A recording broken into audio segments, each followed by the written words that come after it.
Welcome back, dear students of Standard 10. Today we learn the numerical problems in Chapter 5 of Science Part 1 or Science section, whatever we call it, the lesson on chapter on heat. Now, before we do this lesson, we need to know a few formulae to do the sums. Now, there are basically only three formulae in this lesson which you need to use for solving the numerical problems or the sums. The first one is, as you can see, Q equal to ml. Q equal to ml. Second one is Q equal to mc delta T. And the third one is the principle of heat exchange. Now let me go step by step. First formula, Q equal to ml. Q, what does Q stand for? You all know Q stands for heat. Q stands for heat. It can be the heat absorbed or the heat released or the heat supplied. Anything. The substance may absorb the heat, the substance may, you need to supply the heat, or the substance may release the heat. Okay, all depends. M as you know, M stands for the mass. Okay, L stands for the, as you all know, learned in this chapter when we did this chapter, L stands for the latent heat, or what you call the hidden heat. Okay, so there are two types of L. You have latent heat of fusion and latent heat of vaporization. Latent heat of fusion and latent heat of vaporization.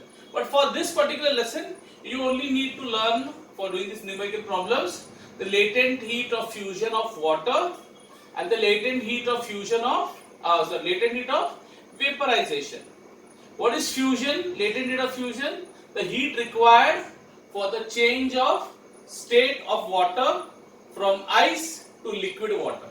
From ice to liquid water. So you will use the take the latent heat of fusion. So fusion means, basically fusion means melting. So when ice melts to water, okay, so that will be latent heat of, so whatever heat is absorbed by the ice to change into water, from the solid state, ice is water in the solid state, from water in the solid state to water in the liquid state. So that is the latent heat of fusion. Then you have latent heat of vaporization, what you call LF, okay, latent heat of vaporization of water, that is 540 calories per grams. Now what is vaporization? Simple. Vaporization you all know, where the substance changes from liquid to gaseous state, from liquid to gas. So when water changes from liquid at 100 degrees Celsius, okay, liquid water from 100 degrees Celsius, when it converts to heat, steam at 100 degrees Celsius, that whatever heat is absorbed for the conversion of water from the liquid state at 100 degrees Celsius to the gaseous state, or we call it steam or vapor at 100 degrees Celsius, is called as latent heat of vaporization. Okay, vaporization means boiling. Vaporization means boiling. Is it clear? I hope it is clear. So what is fusion? Fusion is melting. So when ice at 0 degrees Celsius, remember the temperature is same. Ice at 0 degrees Celsius melts or changes or converts to water at 0 degrees Celsius. So from solid it has become liquid, but the temperature is the same, 0 degrees Celsius.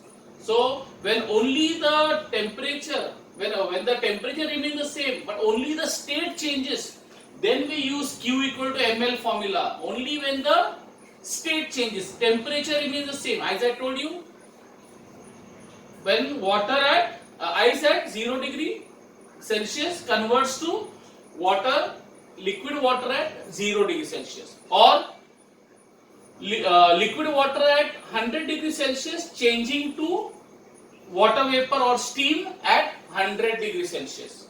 100. But what is changing? The state. Liquid water changing into steam. From water, liquid state, water is going to the gaseous state. So whenever there is only, mark the words, only a change in state, we use this formula Q equal to ml. Depends. So if it is changing from solid to liquid, we use the latent heat of fusion. LF is latent heat of fusion. But if it is changing from water to vapor or water to steam, liquid to gaseous, then we use the latent heat of vapor. V stands for vaporization. Okay. So you need to note this by heart. They may or may not give in the exam. The latent heat of fusion of water is 80 calories per gram, and the latent heat of vaporization of water is 540 calories per gram.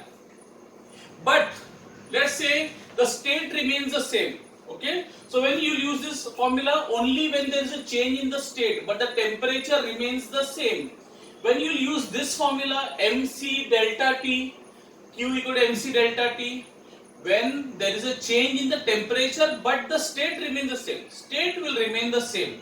So I'll say, let's say what liquid water at 30 degrees Celsius gets converted to liquid water at 70 degrees Celsius, or liquid water at 40 degrees Celsius converting to liquid water at 100 degrees Celsius. So the state is same, liquid water. But what is changing the temperature? 40 to 100 degrees Celsius. Okay, so liquid water at 40 degrees Celsius changing to liquid water at 100 degrees Celsius. It has not yet become steam. Liquid water, state is the same. Temperature has changed. So whenever there is a change in the temperature, we will use this formula Q equal to mc delta T. Q equal to mc delta T. Okay. What is delta T? Delta T is the difference in the temperature. Like in this case I told you, liquid water at 40 degrees Celsius becoming liquid water at 100 degrees Celsius. Yes. So that 100 minus 40, that will be 60 degrees. So that delta T will be the change or the difference in the temperature. I hope this is clear. And C, as you all know, C stands for the specific heat. Okay. And you must have studied that the specific heat of water, you should know by heart. Specific heat of water is 1 calorie per gram. Okay. So specific heat of water, you all know, is 1 calorie per gram degree Celsius. So with that knowledge, so what you need to know is by heart is specific heat of water, that is 1 calorie per gram degree Celsius. Latent heat of fusion of water, 80 calories per gram.